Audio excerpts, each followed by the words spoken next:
"Dad, we took a family vote," my daughter said. "You'll stay home for the trip. We don't want to slow down." I smiled. When they got to the airport, every ticket was canceled. The reservation was in my name. My name is Thomas Hale. I am 74 years old, a grandfather, and a widower. I worked as a shop foreman for most of my life. I know the sound of a machine that is about to fail, and the look on a person's face when they have already decided you are in their way. Helen was my wife for 50 years. When she died, I kept the plans we made. I still showed up on time. I still paid my own way. I still believed family is a promise. The trip started as a peace offering. My daughter Amanda had been distant for months, and her husband Derek treated me like a heavy piece of furniture that needed to be moved around. I thought a week away would soften edges. I kept my hopes small. Good weather, an easy walk each morning, one dinner where no one raised their voice. We were 3 weeks out when Amanda called me. I was at the kitchen table sorting my pills into the little plastic box with the day labels. Her voice was sweet in the way people get when they want something. "Dad, we took a family vote," she said. "You'll stay home for the trip. We don't want to slow down." Slow down! The word sat there between us. I let it sit. I looked at the plane tickets on my screen and the hotel confirmation in my email. I looked at the picture of Helen by the salt shaker. My chest felt tight, but not from my heart. From something deeper. A place she used to settle with her hand. "Is that so?" I said. "It's better for everyone," she added. I heard Derek in the background. A low voice, a short laugh. Then the call ended like it was a business transaction. I stood by the sink for a long time. The faucet dripped. The house felt smaller. I wanted to ask when I became cargo. I wanted to ask when my daughter decided that family meant a vote I did not get to cast. Instead, I cleaned the counter and took out the trash. I am not a man who begs. I had bought the tickets with my miles. I had booked the rooms through my account. I had sent the confirmations to a family group thread so they could plan. They did plan, just not with me in it. I set the phone down and breathed in through my nose. I did not shout. I did not argue. I smiled. When they got to the airport, every ticket was canceled. The reservation was in my name. I had planned the trip in Helen's memory. We had wanted to see that coastline together in the fall. She liked the small towns with the white porches and the clean air. She said the wind there smelled honest. After she died, I told myself I would still go. I thought it might be good to take Amanda and the kids, to remember the parts of us that worked. I paid for everything. I used the airline card I keep in the top drawer, and the miles I had saved for years. I booked a hotel with an elevator for my knees and a rental car big enough for car seats. I made it easy. All they had to do was show up. At first, Amanda sounded grateful. She sent a heart emoji I did not know how to answer. Derek wrote, "Nice, Tom," like he was talking to a coworker who finally followed orders. When the email confirmations landed, their tone changed. Amanda started saying, "Our itinerary." Derek called it our trip. It was quick and casual, but it cut. I have learned to listen to small words. 2 days later, Amanda called to finalize plans. Finalize meant telling me which days they would spend alone. Finalize meant telling me which restaurants were not your speed. When I asked if we could visit the old lighthouse Helen loved in a postcard, Derek sighed and said parking would be a mess, and maybe you can do that on your own day. I checked my notes. I had booked the rooms so we could be on the same floor. I had picked seats on the plane so the kids could sit by the window. I had paid for travel insurance because I know life trips and falls. I had even arranged one dinner at a little place that still makes bread like it is supposed to taste. I told myself to be patient. I told myself family is worth it. Then came the vote. They turned it into their vacation the moment I hit purchase. The vote did not come out of nowhere. It was only the loudest note in a tune I had been hearing for a while. Small things first. They kept my house key for emergencies. At first, I liked the idea. Safety. Then I came home from the grocery store and found 6 pairs of shoes by my front door I did not recognize. Amanda and Derek were in my living room with friends. Music on, wine open. My father's clock moved to make room for a snack tray. "We wanted a bigger space," Amanda said. "Yours has good light." I told myself not to be petty. They were young once. So was I. But the next week, there were new charges on my card. Not large, but not mine. Derek said, "It slipped. We'll replace it." He never did. When I asked a second time, he gave me a smile people use when they think you are confused. "You sure, Tom? You might be mixing it up." They started using that word a lot. Forgetful. Derek loved it. He would say it like an inside joke. "Don't worry, Amanda. Dad is just forgetful." He said it in front of the kids. He said it at the pharmacy when we were picking up cough syrup. He said it at Thanksgiving last year when I asked where my place setting went and found it on a folding chair in the corner. I told myself it was stress. I told myself grief makes people stupid. I tried to stay open, but my jaw set a little tighter each time. I have worked since I was 15. I have paid every bill on time. I know exactly where I set my keys and why I do not trust help that comes with a sigh. I cleaned my own dishes. I kept my account passwords to myself. I checked the front door lock twice after they left. Somewhere small, something in me started to close. Thanksgiving was the worst of the small cuts. They asked me to come early to help with the turkey. Help meant peeling potatoes while Derek gave orders like a foreman who has never touched a tool. He bragged about a new client and said I would not understand his line of work because everything is digital now. When we sat down, Amanda put the kids' plates first. Good, feed the little ones.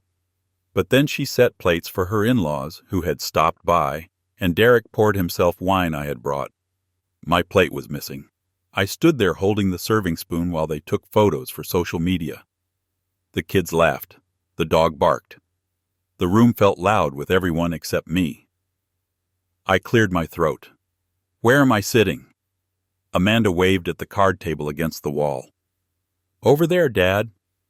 "It's less crowded," Derek grinned. "Keeps the flow moving." Later I saw the photo they posted.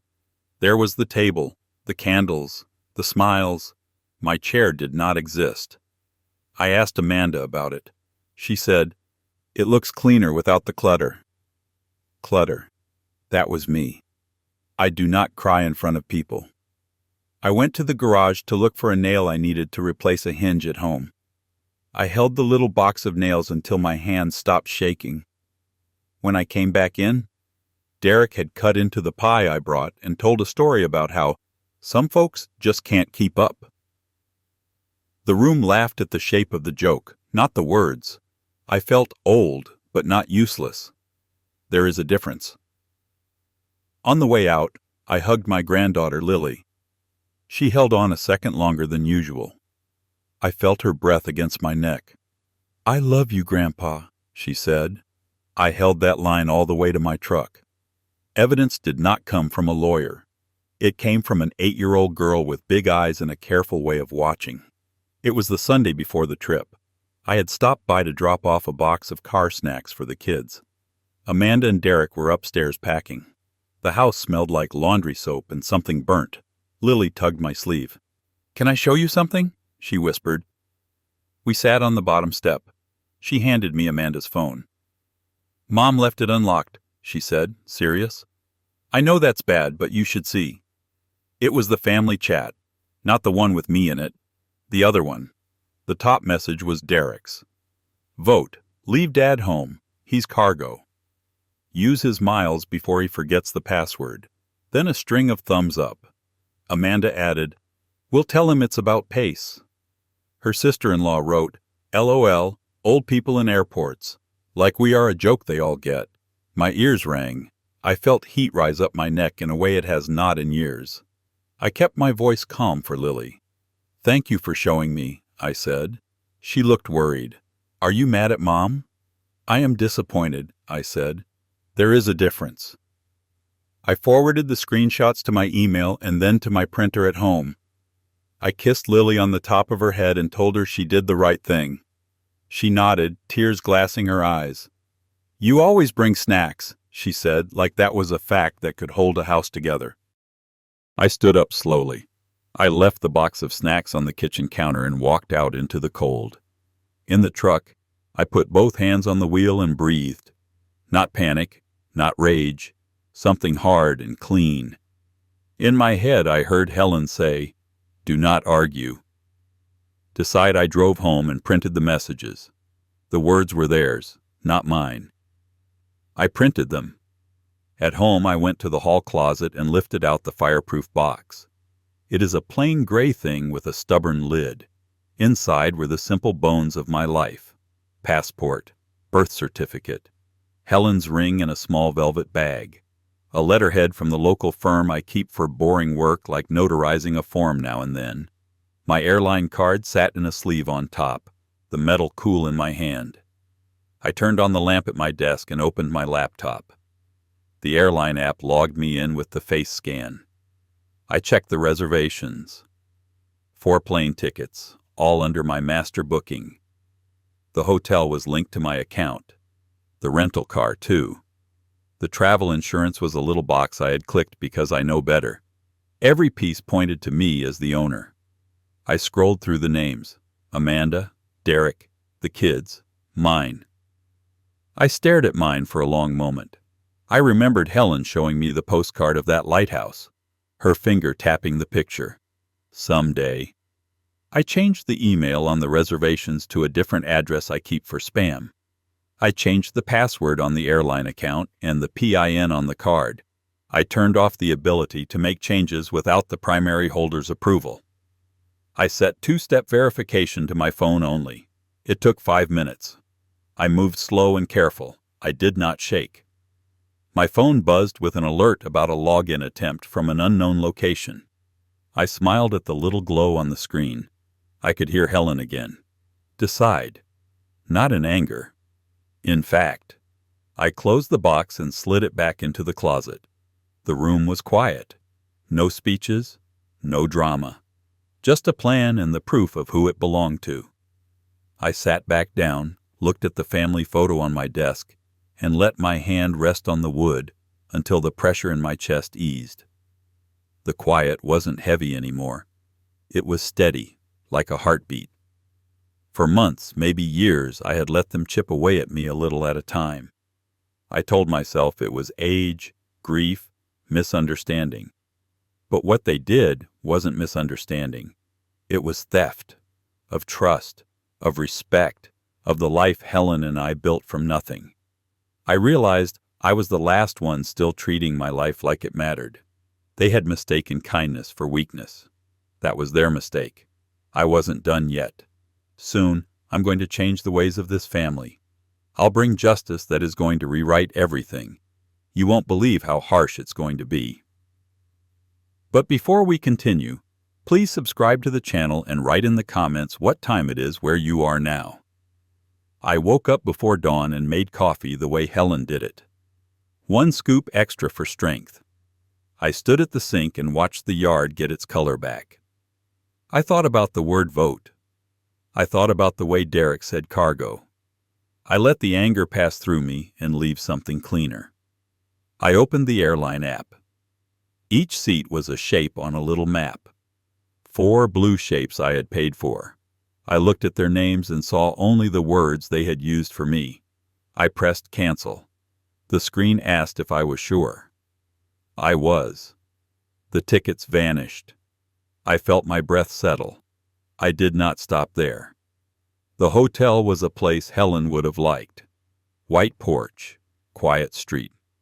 I could have held it for myself, but the idea tasted wrong. There was a nurse named Paula who sat with Helen the night she slipped away.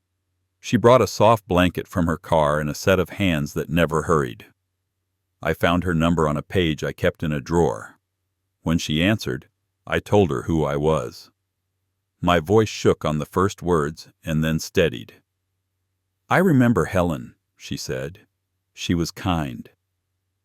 "I have a week at a place by the coast," I said. 2 rooms. I cannot use both. I would like you and one other nurse to have them. Take the time.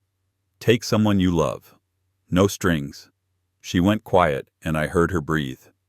Are you sure? Yes, I said. I am sure. When we hung up, I felt like I had put something back into the world that had been taken from it. I moved the reservation into their names.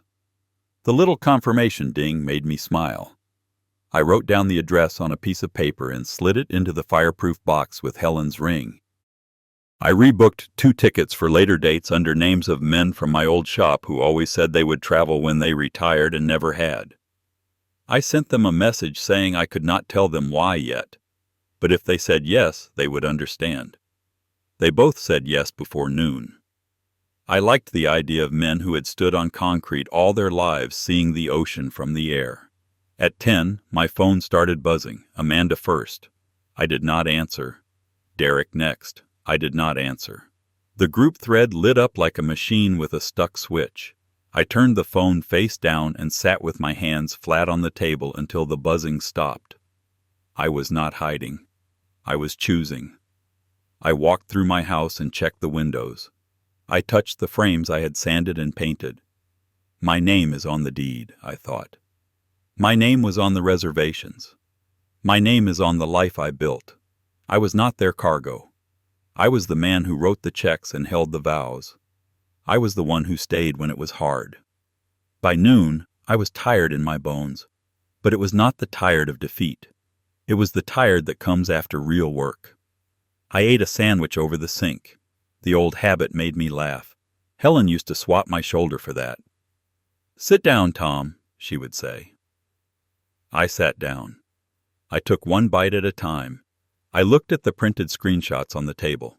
The words looked smaller on paper than they had felt in my chest. That comforted me. Paper made them honest. Before I put the papers away, I wrote one sentence across the top in my neatest hand. I decide who gets my kindness. I slid them under the lamp. The room felt brighter. The doorbell rang at 12:30. I did not go to the door. I already knew who it would be. I let it ring out. I let the next knock go quiet. I let the silence answer for me. The phone started again. The airport had opened its gates to them, but I had closed mine. I stood in the doorway to the hall, feeling my back straighten.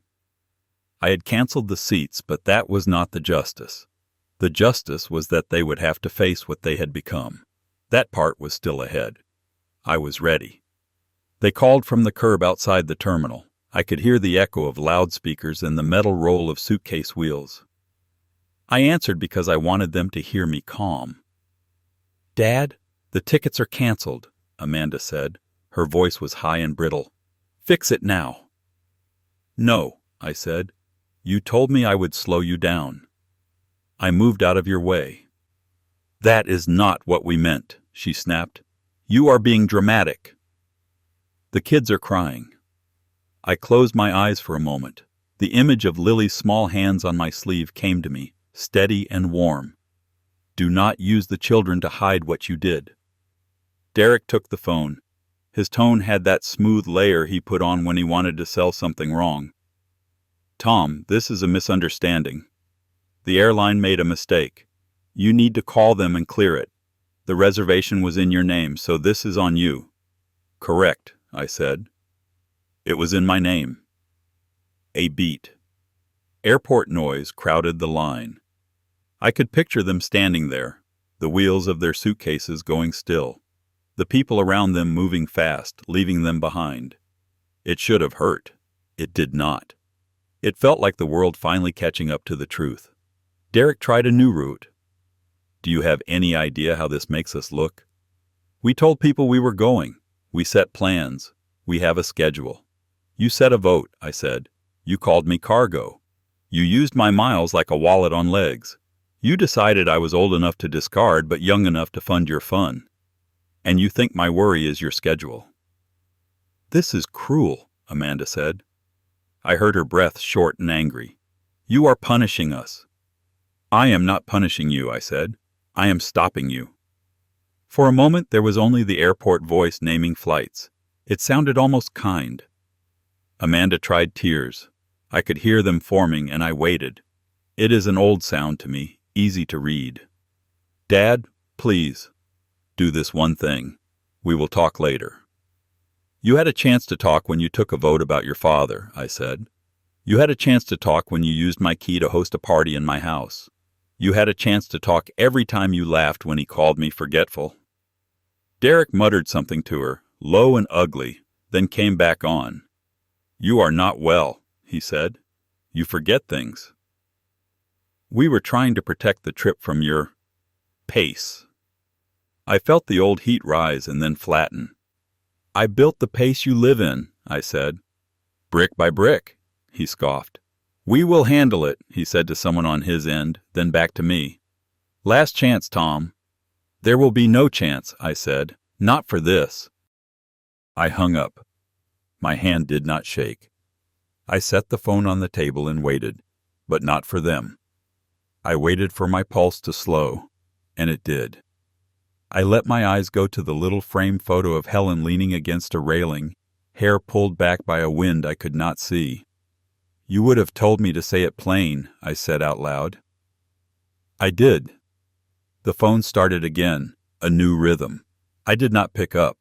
I could imagine the scene without help. Derek at the counter arguing with a person who did not cause his problem. Amanda pacing as if steps could fix a choice. I felt sorry for the clerk. I did not feel sorry for my daughter. Not yet. My mercy has rules now. I walked to the window and looked out at the maple tree Helen planted as a stick, and I staked for her so it would survive the first winters. It had. It learned to stand on its own. I had done the same. I expected the next part. People like Derek do not let a scene end clean. They drag it to your door. I was ready when the tires screeched. They were on my porch less than an hour later. Derek slammed his palm on the glass like he owned it, and Amanda hit the bell with her thumb until it stuck. I opened the door because I wanted them to see my face. Calm is a language they never learned. What is wrong with you? Amanda said before her foot crossed the threshold. The kids are devastated. The kids are resilient, I said. You are devastated because someone told you no.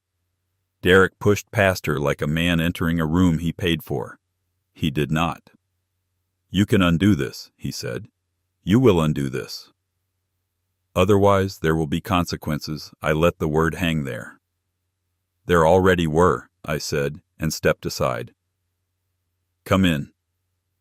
Look on the table were the printed screenshots Lily had shown me. The paper did not shake. I had placed my reading glasses beside them, neat and square. Derek picked up the top page and went red. Amanda looked at the floor. The house was so quiet I could hear the clock in the hall count off their shame. You shouldn't be going through our private messages, Amanda said finally. That is a violation. You shouldn't be voting me out of my own life, I said. That is a bigger violation. Derek tossed the paper down. This proves nothing. We were joking. You were planning, I said. You were planning to use what I paid for and remove me from it. You were planning to lie to my face. He pointed a finger at me the way boys point when they have run out of words.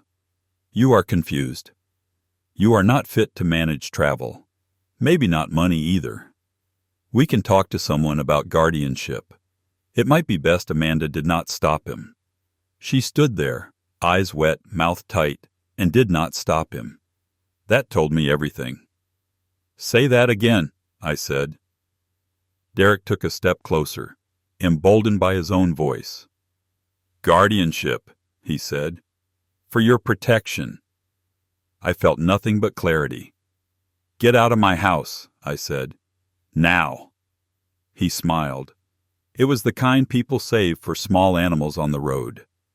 Make me. I reached for the envelope I had set under the lamp. Inside were the photographs from Thanksgiving where I had been cut out, the note from Lily where she had written Grandpa brings snacks, and a single sheet of paper where I had written dates and small facts. I did not wave it. I did not brandish it. I set it down and looked at my daughter. Do you remember what your mother asked me before she died? I said. She asked me to take care of you. She did not ask me to finance your cruelty." "Dad," Amanda whispered. "Please." "Please what?" I asked. "Please pretend I did not hear your husband call me cargo. Please pretend you did not vote me out. Please hold your coats while you break my heart in my kitchen." Derek's face changed. He went from fake sweet to mean fast. "You are going to regret this," he said. "We will tell everyone you are unstable. We will make sure you do not see the kids until you apologize." I looked at my daughter again. She did not protest. She did not say no. She let the threat sit there like a test. Something inside me that had been soft for her went hard. "I have nothing to apologize for," I said, "but you do." Amanda looked up then, eyes bright like a cornered deer, but not like a child. She took a breath. "You can fix this," she said, "or we can make your life very quiet." "My life is already quiet," I said. "I like it that way." Their phones buzzed at the same time. They glanced down. I knew what those messages would say. They would say the airline closed the case. They would say the hotel had 2 new names. They would say the world did not bend for them today. Derek swore under his breath. Amanda wiped a tear but kept her jaw set. "This is not over," Derek said. "You are right," I said. "It is not."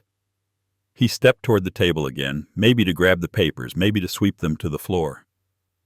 I moved my hand and laid my palm on them first. "Do not touch what is mine," I said. My voice was low, even. It surprised him. He looked at Amanda, looking for a signal. She gave none. She only stared at the papers, then at me, then at the door. "Go home," I said. "Think about who you are in this story." Derek laughed once, empty. "We will be back," he said. "I know," I said, and I meant it. They would not let this lie. They would try to turn my no into a yes by force or rumor. But I was not the man they had drawn in their chat. I was the man who stayed standing when machines failed. I was the man who loved a woman for 50 years and kept his promise to her at the end. I could keep it now. They left. The door shut hard, not quite a slam. The house held its breath and then exhaled. I looked at Helen's picture and felt the next part settle in my gut. I would not just stop them. I would set the terms of my life from here on out. They came back at dusk because bullies like the dark. Derek had a fresh edge to him, the kind men get when they think fear is the only language left. Amanda's face was tight. I could tell she had been crying in a mirror and practicing what to say. I opened the door and stepped aside. I did it on purpose. Let them walk into the home they had taken for granted. Let them see what I had set on the table. There was no stack of paperwork, no binders, only 3 plain things. The spare key they had taken for emergencies, now resting in a small dish beside the salt shaker. A coil tag with their name on it snipped clean. The bright red credit card I had once allowed for groceries and gas, cut in half with my shop shears. It looked like a little broken flag. And the printed screenshot from their group chat where Derek had written, "Vote, leave Dad home. He's cargo." Derek went straight for the card like a raccoon that cannot help itself. He picked up the 2 halves. "You had no right," he said. "I had every right," I said. "My name was on the account." "Your name was on the lunch receipts and the wine." Amanda stared at the key. She knew what that meant. No more unannounced gatherings. No more opening my fridge for their friends like it was a community pantry. "We had emergencies," she said weakly. "You forget things. We needed to check on you." "You needed a bigger TV for your Super Bowl party," I said. "You needed a place that did not have a deposit with your name on it. You needed the kind of father who never says no." She flinched. "Do not talk to me like I am a thief." "Then stop acting like one," I said. Derek lifted the screenshot with 2 fingers, as if it were dirty. "Jokes in a private chat. That is what you have? This is nothing. This is you being dramatic. That is you being careless," I said. "Your carelessness has a shape. It looks like me paying while you teach my grandchildren that cruelty is normal."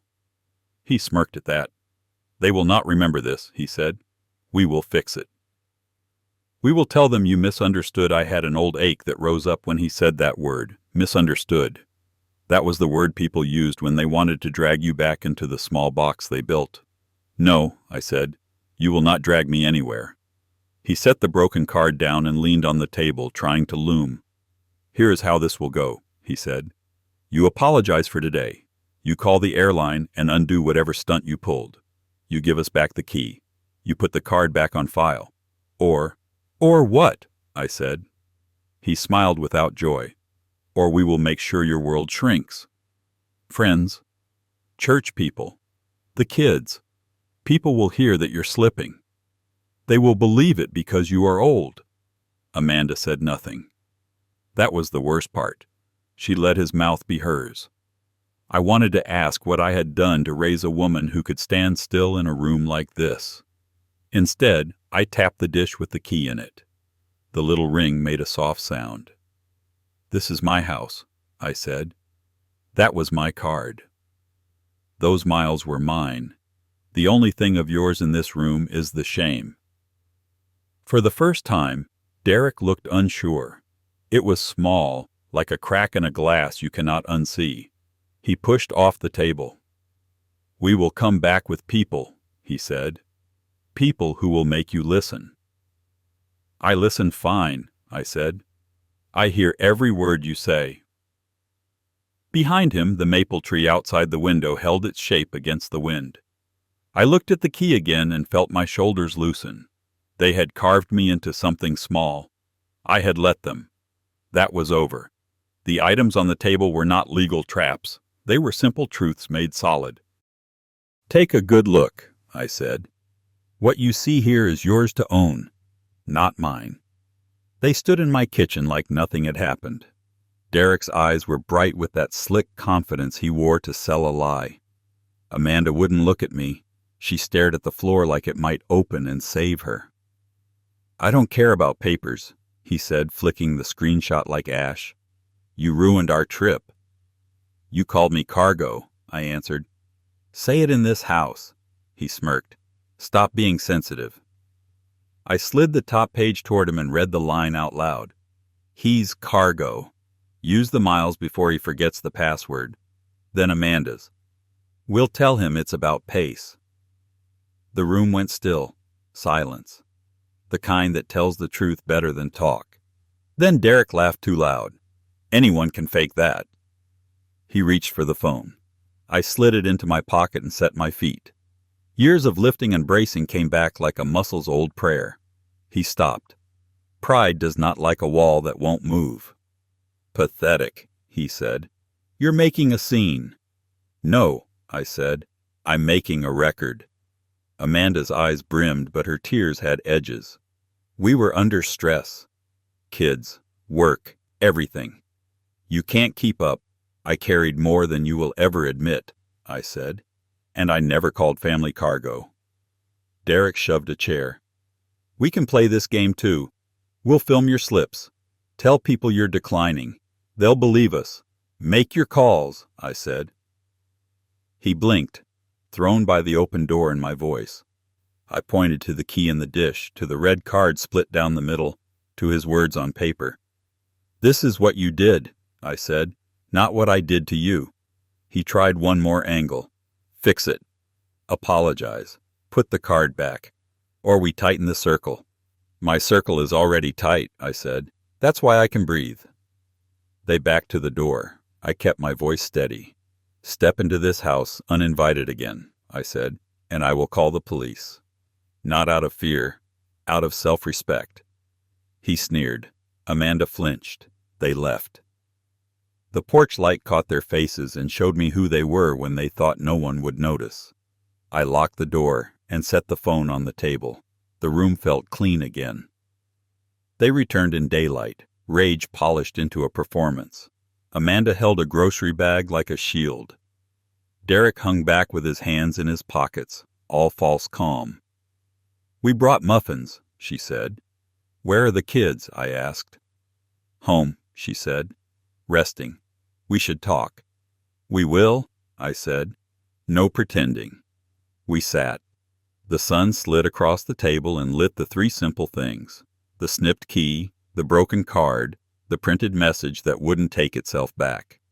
From now on, I said, anything I give goes into the grandchildren's hands. Not through you. Derek's laugh had no warmth. You think you can work around us? I can speak to the people I love, I said. Directly. Amanda's mouth tightened. You don't get to make new rules. They aren't new, I said. You broke them. He leaned in. Then hear ours. You won't see the kids until you apologize. Put the card back. Fix the trip. Or you sit alone. There it was. The lever. It bit deep, the way only love can.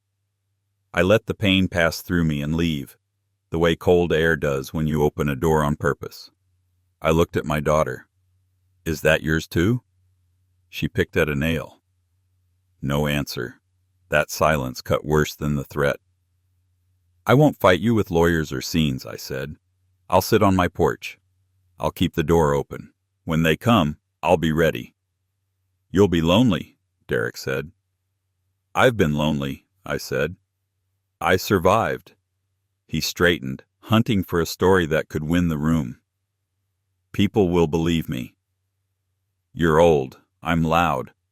I'm not trying to win people, I said. I'm trying to stay decent.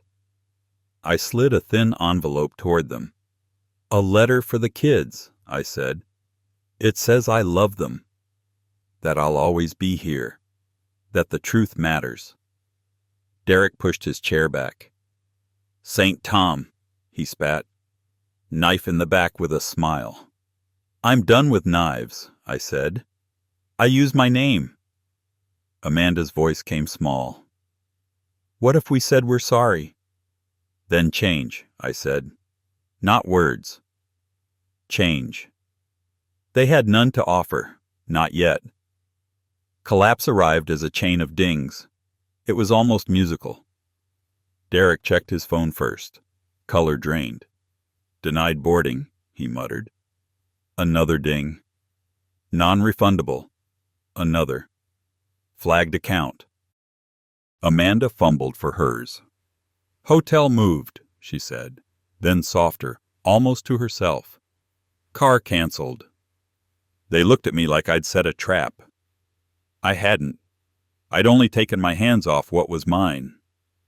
You'll pay us back, Derek said. For what you tried to take? I shook my head. No. He pointed at me, finger shaking. People will hate you. People won't sit at this table, I said. They won't be here when the kids ask what happened. Another buzz. Amanda read, swallowed. Even Derek's mom says, we were wrong. Her voice broke on the last word. She says we should have remembered who paid. That landed. The room shifted. Derek hated it. He reached for the screenshots like smashing paper could fix meaning. My hand touched them first. You can keep running at this wall, I said. It won't move.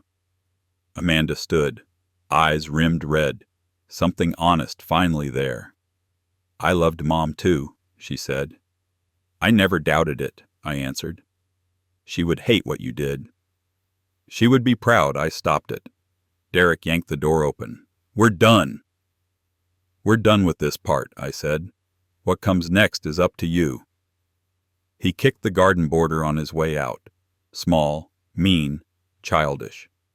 The stones held. I watched them turn the corner and disappear. The house was quiet again. Not empty, just honest. I picked up Helen's picture and touched the glass. One more turn, I said. Then it's finished. 2 weeks later, I kept the plan Helen and I made. I woke before light and drove to the airport in my good jacket. The gate agent smiled at the old man traveling alone. I did not feel alone. I had my name, my ticket, and a small white box in my pocket. The coast was clear and cold. The hotel had that white porch Helen would have liked. I checked in, set my bag down, and walked to the water with the box. A single rose lay inside. I stood where she once tapped a postcard and said, "Someday." I opened the box and let the rose go. It rocked once and slid away. That night I took 2 nurses to dinner. Paula brought her sister. We ate hot soup and good bread. They told me about the nights they sit with people who are ready to leave, and how silence can be a kindness. I listened. I paid the bill with the airline card. It felt right. On the walk back, Paula squeezed my arm and said, "Helen would be proud of you." I believed her. Back in my room, I called Lily. I kept my voice light. I told her I saw a lighthouse and it was smaller than it looked on postcards, but somehow braver. She giggled and told me she had a spelling test. When we hung up, I sat on the bed and let the quiet settle. It did not hurt. It held. I slept with the window cracked and the ocean in my ear, and prepared for the last step. When I got home, the house greeted me like an old friend. I set my bag down, washed the travel off my hands, and sat at the kitchen table where this started. The dish with the snipped key was still there. The broken red card. The printed message that would never undo itself. I wrote a short letter and kept it plain. If you want to be in my life, you come with respect. No more keys, no more cards. No more votes about my place and my own plans. You are welcome by invitation. The door is open to the children any time I signed my name the way Helen liked me to sign it. Full and steady. I walked the envelope to the mailbox. The air felt clean in my lungs. When I came back in, I took 2 small shoe boxes from the hall closet and set them on the table.